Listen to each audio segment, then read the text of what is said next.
Olá, tudo bem? Se você de casa quer dar uma turbinada no seu aprendizado, ter foco no conteúdo e melhorar sua preparação para o Enem, você está no lugar certo. Vai começar agora o Circuito Enem.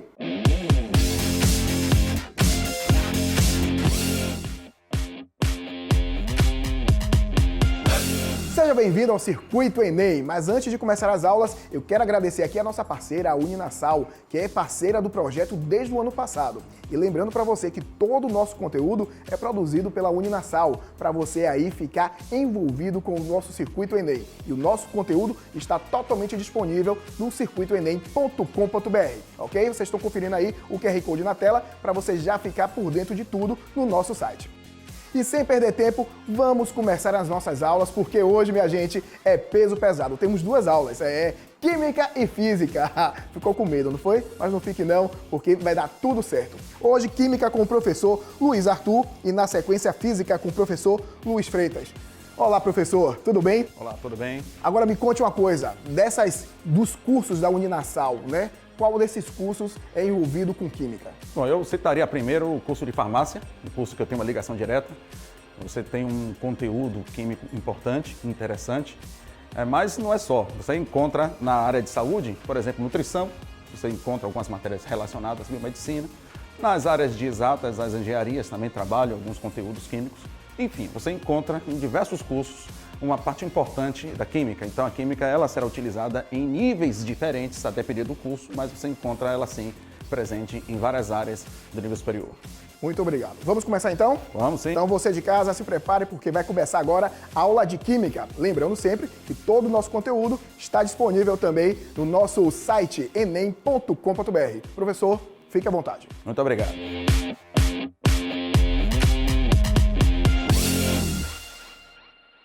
Olá a todos, como estão? Espero que bem, espero que estejam se cuidando e estudando. Afinal de contas, o Enem está se aproximando e eu sei que nesse momento a preocupação ela é muito grande. Muitos de vocês têm seus objetivos e não podemos desistir deles. Nesse momento vamos trabalhar um conteúdo da matéria química, que em muitos casos é visto como bicho-papão, mas esqueçam isso, vamos desmistificar isso. E quando a gente fala de química, é importante ressaltar que a química ela é dividida em dois grandes grupos, a química inorgânica e a química orgânica. Hoje vamos falar de um conteúdo específico da química orgânica, ok? A química orgânica, normalmente, quando vocês começam a estudá-la, ela é colocada como a química do carbono. Por que a química do carbono? Porque o carbono é o elemento mais importante dentro da química orgânica. Vocês não vão encontrar compostos orgânicos que não tenham carbono, ok? Então ele é o ator principal, é o principal elemento. Carbono e outros. O hidrogênio é o segundo que mais aparece, mas entendam que é a química do carbono. E o carbono tem características extremamente importantes. Uma das características peculiares dele é que o carbono tem a capacidade de ligar-se um ao outro, formando compostos de cadeias grandes. É o que a gente chama de catenação. E pelo fato dele ter essa capacidade de se ligar a vários e formar cadeias, nós temos uma gama extremamente grande de compostos orgânicos. São milhões de compostos orgânicos. Essas cadeias, elas variam muito, as suas classificações são diversas. E hoje vamos dar um foco maior nessas classificações, ok? Então, venham comigo. Antes de falar das representações, deixa eu chamar a atenção de uma coisinha. Pelo fato dos compostos orgânicos serem, muitas vezes, grandes, muitos carbonos ligados uns aos outros, é comum representá-los através de segmento de reta, de linhas. Então, vocês vão ver fórmulas, algumas delas muito grandes, onde nós vamos ver linhas formando essas cadeias, justamente para você ter uma praticidade maior. Então, muitas vezes serão colocadas questões de compostos de cadeias orgânicas, mas não com as letras CH, não com as letras símbolo dos elementos químicos, e sim com essas linhas representativas. Então, é importante chamar a atenção nesse sentido. Aqui nós temos um exemplo. Eu posso escrever uma cadeia de carbonos utilizando as letras C do carbono e H do hidrogênio, ou simplesmente escrevendo-os em forma de linhas. Prestem atenção que quando vocês virem um composto que só tem linha, significa que nesse composto só tem carbono e hidrogênio. Esses dois elementos, quando estão em cadeia, vocês, se quiserem representá-lo em forma de linha, vocês não precisam escrevê-los. Vocês só escreverão quando existir na cadeia um outro elemento, por exemplo, o oxigênio, aí você representa o carbono e o hidrogênio como linha e esse oxigênio você precisa escrever. Lembrem que o carbono ele é um elemento que precisa formar 4 ligações. Então, vocês também não vão encontrar nenhum composto onde o carbono forme menos do que 4, nem 3, nem 5. São 4 ligações. Ele é tetravalente. É outra característica do carbono, vocês precisam se lembrar na hora que estiverem diante de questões. Aqui eu tenho outro exemplo. Vejam que, aparentemente, se você escreve, né, isso parece um acento circunflexo, mas em química isso é um composto orgânico, é um hidrocarboneto. Essa palavra hidrocarboneto, acredito que não seja também algo que vá assustá-los. Hidrocarbonetos são compostos orgânicos que só possuem hidrogênio, carbono, só. Se tiver um terceiro elemento, não é mais um hidrocarboneto. Então aqui nós temos um outro exemplo. Nesse exemplo aqui, nós temos um composto orgânico, e nesse composto orgânico eu tenho o oxigênio, ok? Vejam que o oxigênio está entre os carbonos. Quando nós temos um composto orgânico e tem um elemento estranho ao carbono entre eles, nós chamamos esse elemento de heteroátomo. Hetero de diferente. Um átomo diferente do carbono entre ele. E isso torna a cadeia heterogênea. Nesse caso aqui é uma cadeia homogênea, ok? Só tem o carbono formando a cadeia. No outro caso, uma cadeia heterogênea. Tem o oxigênio entre os carbonos. Aqui também um outro caso, um outro exemplo, o oxigênio entre os carbonos, fazendo com que a cadeia seja uma cadeia heterogênea. Então, homogênea e heterogênea é uma classificação que muitas vezes é cobrado e acredito que também não vai causar problemas para vocês. Bom, é comum numa questão se perguntar, se pedir para você classificar uma cadeia. E normalmente as cadeias elas podem ser classificadas de 4 formas. Ou ela vai ser cíclica ou fechada, cíclica e fechada são sinônimos. Ou vai ser acíclica e aberta. Muitas vezes vocês vão ter uma terceira classificação que é a mista. Uma parte dela é fechada, uma parte dela é aberta. Nesse caso aqui eu tenho exemplos de cadeias abertas. Elas não formam figuras, os carbonos das pontas não se unem. Então, eu tenho uma cadeia aberta, tenho um outro exemplo de cadeia aberta, ok? Então, também é comum, muitas vezes, ao invés de escrever abertas, escreverem acíclicas. É um sinônimo que, às vezes, você estuda só como aberta, aberta, aberta, e, às vezes, na prova cai um sinônimo e aí você passa a ter uma dificuldade. Mas são a mesma coisa. Cadeias fechadas, ok? Vejam que, nesse caso aqui, eu posso dizer que são hidrocarbonetos, ok? A questão poderia perguntar por que eu sei que é um hidrocarboneto. Eu não estou vendo o elemento, mas a gente sabe que quando ele é representado em forma de linha e não tem outro elemento, não tem elemento nenhum escrito, é porque só tem carbono e hidrogênio, ok? Um exemplo de uma cadeia mista, vejam, tem uma parte fechada, só aqui eu tenho 6 carbonos fechados, o restante formando uma estrutura aberta. Então aqui eu tenho um exemplo de cadeia mista, também pode ser cobrado. Um intervalo aqui rapidinho na aula para você conferir essa dica aqui comigo, para acertar na escolha da sua futura profissão. Faça o POP com a Uninasal. São 2 passos bem rápidos. Você responde as perguntas e eles analisam o seu perfil. Prontinho! Você fica sabendo qual a carreira tem mais a ver com você. Gostou, não foi? Acesse agora pop.uninasal.edu.br. Bora voltar para a aula! Outro exemplo de cadeia mista, uma parte fechada, uma parte relativamente aberta. Então, você também pode classificar desta forma. Cadeias aromáticas. Composto aromático, vocês sabem, né? Benzeno e seus amigos. Compostos que têm ligações duplas alternadas. Nós temos o benzeno como elemento mais importante, como substância, né? Como um exemplo mais importante dos compostos aromáticos. E o que não for aromático, a gente chama de cadeia não aromática ou alicíclica, ok? Um exemplo de um composto aromático. Quando eu tiver esse hexágono, veja, cada ponto deste aqui é um carbono, 3 ligações duplas alternadas. Eu posso representar assim ou simplesmente com um ciclo aqui no meio. Isso é um composto aromático, ok? O clorobenzeno e o tolueno, né, que não é o nosso foco agora a nomenclatura, mas é algo que também pode ser cobrado. São exemplos de cadeias aromáticas.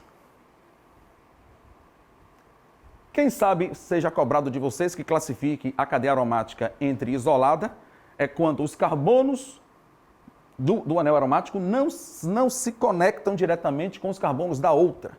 Então eu chamo de cadeia aromática isolada. Ela é afastada através dessa estrutura aqui, né? O C-O. Aqui eu tenho uma cadeia condensada, aromática condensada. Os carbonos da cadeia, de uma cadeia aromática, de um anel aromático, se comunicam com o outro. Então, quando eles estão coladinhos, eu chamo de cadeia aromática condensada. Vejam que são nomes que podem vir aparecendo na avaliação, né, nas provas, nos concursos, e vocês têm que estar ligados nessas nomenclaturas. São simples, mas se você não se familiariza bem, você acaba se atrapalhando, porque são muitos conceitos. Não é que é difícil, é porque são muitos conceitos. Mais exemplos, né? Cadeia aromática, todos aqui são condensados. Polinucleares, porque todos eles têm mais de um anel. Então, também são exemplos, né, de compostos aromáticos condensados. Polinucleares, porque tem mais de um anel aromático. Os não aromáticos ou alicíclicos, vejam que eles não têm a ressonância que a gente chama do anel aromático, ligações duplas alternadas, eles não têm, ok? Então, nesse caso aqui, também são cadeias orgânicas, mas não são aromáticas, porque eles não têm essas ligações duplas alternadas, que caracterizam o composto aromático. As cadeias podem ser normais ou ramificadas. Como é que eu visualizo isso? Cadeia normal, pessoal, entendam que a cadeia de carbonos, entenda que é uma linha de trem. Mesmo que ela fique, que tem que zigue-zaguear dessa maneira, né, para cada ponto desse é um carbono, vejam que todas elas eu não tenho carbono indo em outra direção. Eu não tenho. Como nesse caso. Aqui eu tenho os carbonos, mas tem outro descendo. Então, quando você vir uma estrutura onde os carbonos estão saindo em direções opostas, eu digo que aqui é uma ramificação. Então, é uma cadeia orgânica ramificada. Uma ramificação tem aqui, outra ramificação tem aqui. E detalhe, não se esqueçam disso. Para ser ramificação, tem que ser carbono. Se aqui tivesse um OH, a hidroxila, isto não seria ramificação, ok? Eu sei que é ramificação porque é só carbono. Se não tem elemento nenhum, é porque é carbono. Se tivesse um F, um Cl, um OH, enfim, qualquer outra coisa aqui, não é ramificação, porque não é carbono, ok? Então, aqui são exemplos de cadeias ramificadas. Intervalo rápido para esse recadinho muito importante. Você é de casa, acredita que pequenos gestos podem fazer a diferença para quem mais precisa? Eu acredito. E sabe qual instituição também pensa dessa forma? A Uninasal. Ela está coordenando vários projetos de responsabilidade social, como o Bike Sem Barreiras e a Praia Sem Barreiras, que garantem lazer para pessoas com deficiência. E o Circo Social, que trabalha na inclusão de jovens com síndrome de Down. Quer fazer parte dessa corrente de empatia? Então acesse agora social.uninasal.edu.br e conheça todos os projetos. Bora voltar para a aula? Bora lá! Uma cadeia normal, uma cadeia ramificada. Veja que aqui é a linha do trem, tá vendo? Ó, carbono, carbono, carbono, e tem outro saindo em direção totalmente diferente. Aqui não. Se você for seguir, ó, não tem carbono nenhum saindo, subindo nem descendo da cadeia. Quanto ao tipo de ligação, ela pode ser saturada quando eu só tiver ligações simples, ligações sigma, e elas podem ser insaturadas. A insaturação eu observo através de ligações duplas e triplas. Duplas e triplas entre carbonos. Se a dupla tiver com outro elemento, não é insaturação. Insaturação tem que ser entre carbonos, ok? Então, ligações saturadas, só tenho ligações simples, e as insaturadas eu posso ter uma dupla, uma tripla entre os carbonos. Isso também altera a nomenclatura do composto. A nomenclatura é um outro conteúdo. E quanto à natureza, elas podem ser homogêneas ou heterogêneas. Nas cadeias homogêneas, eu só tenho carbono na cadeia principal. Ah, mas tem um oxigênio aqui em cima, mas ele não está entre os carbonos, ok? Entre os carbonos, não tem nenhum elemento diferente, não tem nenhum heteroátomo. Por isso, as cadeias são homogêneas. Já as heterogêneas têm um heteroátomo, um átomo diferente do carbono entre eles. Veja que o nitrogênio aqui e o oxigênio aqui. Aqui é um exemplo de um éter, aqui de uma amina. Veja que eles estão entre os carbonos, ok? No meio da linha do trem. Então, isso caracteriza uma cadeia heterogênea. Então, se eu tiver uma cadeia, como eu tive aqui, e a questão chama de heterogênea, muitos podem se descuidar e dizer que é heterogênea, mas não é. A cadeia é homogênea. O oxigênio não está entre os carbonos. E aqui nós temos um diagrama muito interessante, né, que sintetiza um pouco isso. Cadeia orgânica, cadeia de carbonos, podem ser abertas ou acíclicas, fechadas ou cíclicas. As abertas podem ser normal ramificada ou ramificada, homogênea ou heterogênea. E também podem ser saturadas ou insaturadas. Então a cadeia pode ser, por exemplo, saturada, normal, homogênea e aberta. Então 4 classificações eu posso ter. A mesma coisa com a fechada, aromática ou alicíclica. Nas aromáticas, mononuclear quando tem apenas um anel, polinuclear quando tem vários, isolada ou condensada, se for polinuclear, ok? E as alicíclicas, saturada ou insaturada, homogênea ou heterogênea. Então, esses termos precisam estar bem fundamentados, porque classificação de cadeia é algo fácil, porém, como tem muitos conceitos, pode causar algum tipo de dificuldade. Então, não deixem acumular, estudem, revisem, que é extremamente importante para o conteúdo e para a prova de vocês. E agora, Minuto Nota 1000 com vocês.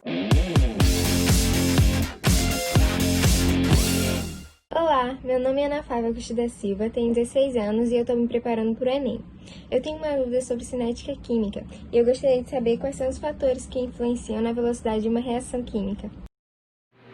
Olá, Ana, tudo bem? Bom, podemos citar temperatura, catalisadores, concentração dos reagentes, superfície de contato. O que observamos numa reação química são colisões entre as moléculas dos reagentes, com quebra das ligações antigas e formação de novas ligações. Esses fatores, eles podem aumentar o número de colisões e, consequentemente, aumentar a velocidade das reações químicas. Espero ter ajudado. Até mais. A nossa aula de Química vai ficando por aqui. Agradecer mais uma vez a participação do professor Luiz Arthur. Muito obrigado. Eu que agradeço a oportunidade de estar aqui. Agradecer também à Uninasal pela oportunidade, pela iniciativa. É muito interessante isso e a gente sabe que um momento é um momento um pouco atípico, né? Mas a gente não pode perder o foco, não pode perder o objetivo. E o Enem é algo que muito importante na vida dos estudantes e eu realmente peço que não deixem acumular, estudem, sigam suas metas, seus objetivos, que vocês vão chegar lá. Muito obrigado. Mas não acabou não, a gente continua daqui a pouquinho com a aula de Física com o professor Luiz Freitas. Lembrando que todo o nosso conteúdo estará disponível no site circuitoenem.com.br. Aproveita, se inscreve para você garantir aí uma super apostila preparatória. Circuito Enem é foco no conteúdo.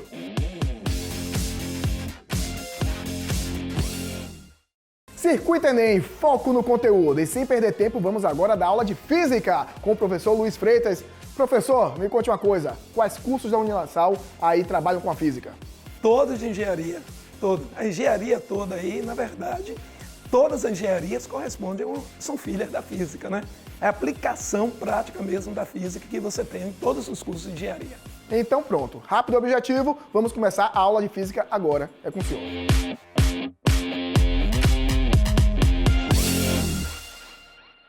Gente, nós vamos fazer um rápido resumo aqui da calorimetria. Preste atenção que todos os anos tem questão de termologia na prova do Enem, principalmente falando de calor e temperatura. Aliás, é uma coisa incrível. O pessoal confunde temperatura e calor. Preste atenção. Primeiro ponto. A temperatura está associada ao quente e o frio. Eu posso dizer isso? Claro que pode. A temperatura é uma propriedade. Calor, não. Ih, tá confundindo? Não. Vamos lá? Repare bem. O que eu quero dizer é que às vezes as pessoas dizem assim: eu estou com calor. Parece que o calor você pode guardar, armazenar. E não é isto. Então vamos lá, fisicamente, explicar aqui o que vinha a ser calor. Fica olhando. Considere a situação da gente apresentar agora dois corpos com temperaturas diferentes. Não importa se esses corpos têm a mesma massa, têm o mesmo tamanho, isso não importa. Que seja a mesma massa.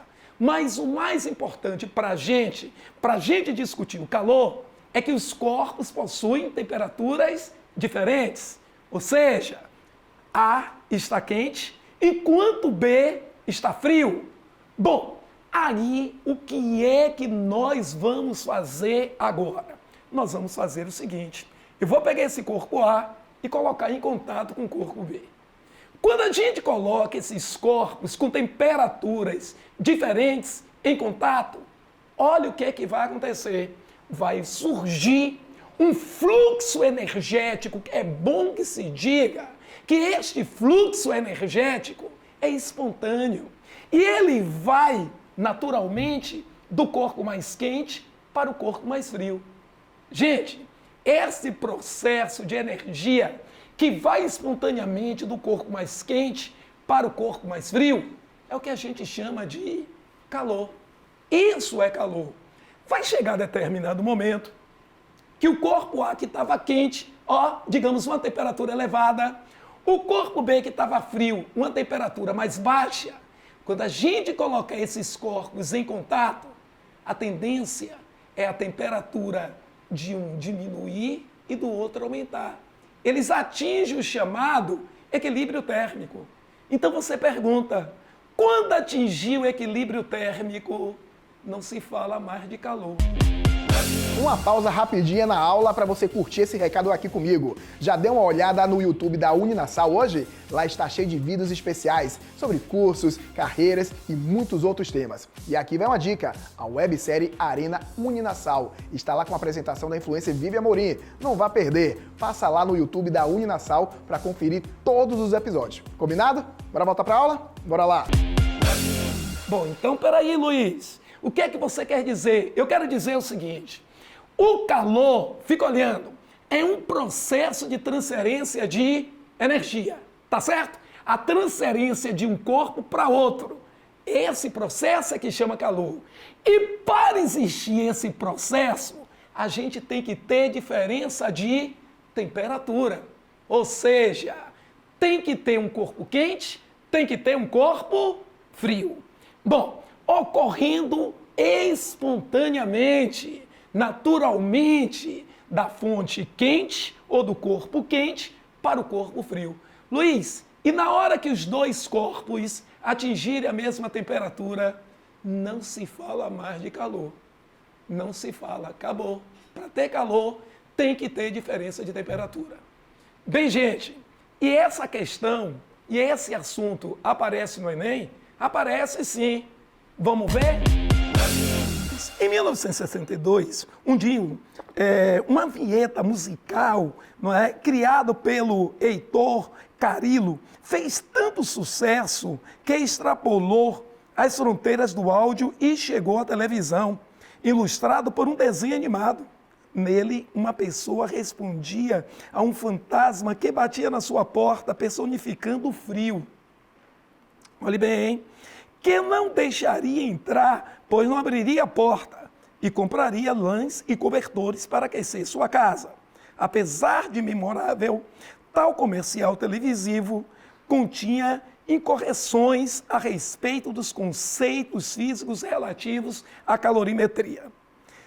Para solucionar essas incorreções, deve-se associar à porta e aos cobertores, respectivamente, as funções de... Bom, bora? Então vamos comigo aqui. Repare bem, na questão que aparece aí no texto, olha que coisa interessante. Ele disse que o fantasma é o frio, está batendo na porta para querer entrar. Gente, nós acabamos de discutir o calor e a gente disse, calor é um processo de transferência de energia. E foi bem claro o que foi dito. Esse processo de transferência de energia, ele é espontâneo. É da fonte quente para a fonte fria. Agora, olha o que está na letra A, não é? O cara está utilizando em casa, o camarada está utilizando em casa cobertores para aquecer a casa. Isso é falso. Poxa, Luiz, mas quando eu uso um cobertor no dia que a temperatura baixa muito, ou como a gente diz, o tempo frio, ele não me aquece? Não. Se você utiliza um cobertor de lã, ele é isolante. Ele é um isolante térmico, pelo menos se aproxima disso. Ele é um isolante térmico. E aí, ele dificulta a perda de calor. Ah, é? Então você se sente aquecido porque você tem interrompido o fluxo de energia térmica por meio. Então isso aqui não é, tá errado. Aquecedor só se fosse um aquecedor elétrico, mas um cobertor de lã para aquecer, não. Ele isola. Evitar a entrada do frio. Opa! A gente acabou de dizer, o calor se propaga, é da fonte quente para a fria. Olha que ele está dizendo, entrada do frio. Isso não existe, é falso. Intervalo de aula para esse recadinho muito importante. Alô, terceiranista! Bateu dúvida qual curso escolher? Aqui vai uma dica que vai salvar a sua vida. Faça a pesquisa de orientação profissional da Uninasal. Lá eles vão fazer algumas perguntas e analisar as suas escolhas para revelar qual carreira é a sua cara.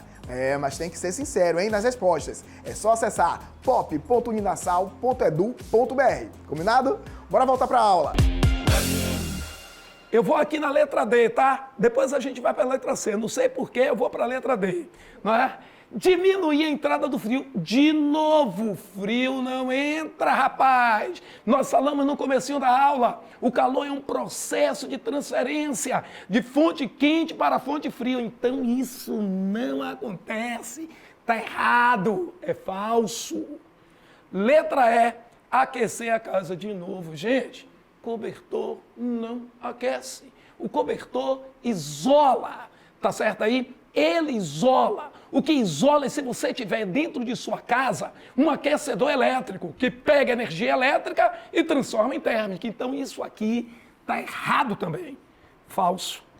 E então a letra C, minimizar a perda de calor. Isso. Por que minimizar? Porque ele vai isolar. É por isso que a gente diz minimizar. Então a resposta correta desta questão é letra C. Gente, não é? Acredite em você e boa prova no vestibular. Tudo vai dar certo. E agora, minuto nota 1000 com vocês.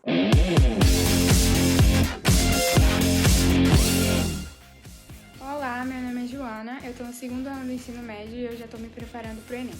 Eu tenho uma dúvida a respeito de física e eu queria saber se é mais importante focar nas fórmulas ou na parte teórica. É isso, obrigada. Oi, Joana, tudo bem? Que interessante isso que você falou. Você é 2º ano, já está pensando no Enem. Muito bem, parabéns. Mas deixa eu lhe dizer uma coisa. Estude física, procurando aprender física. Não decorar as fórmulas. As fórmulas são detalhes. Você não precisa necessariamente saber todas as fórmulas para poder fazer uma grande prova do Enem. Existem questões da prova do Enem que são questões conceituais. Então foque no assunto, foque nos conceitos e faça muitos exercícios. Com certeza vai dar certo. Você está começando a se preparar desde agora? Vai dar certo. Vai lá, vai com fé. Bem, minha gente, valeu por hoje. Aula de Química, aula de Física. Professor, muito obrigado pela sua participação. Muito obrigado. Eu que fico assim honrado, bastante honrado em ter participado aqui com vocês. É isso aí. Lembrando que o Circuito Enem é uma parceria da TV Iratu junto com a Uninasal. E lembrando que todo esse conteúdo estará disponível no site circuitoenem.com.br. Aproveita, se inscreve, tem um QR Code aí, você já acessa. A gente vai ficando por aqui. Até mais!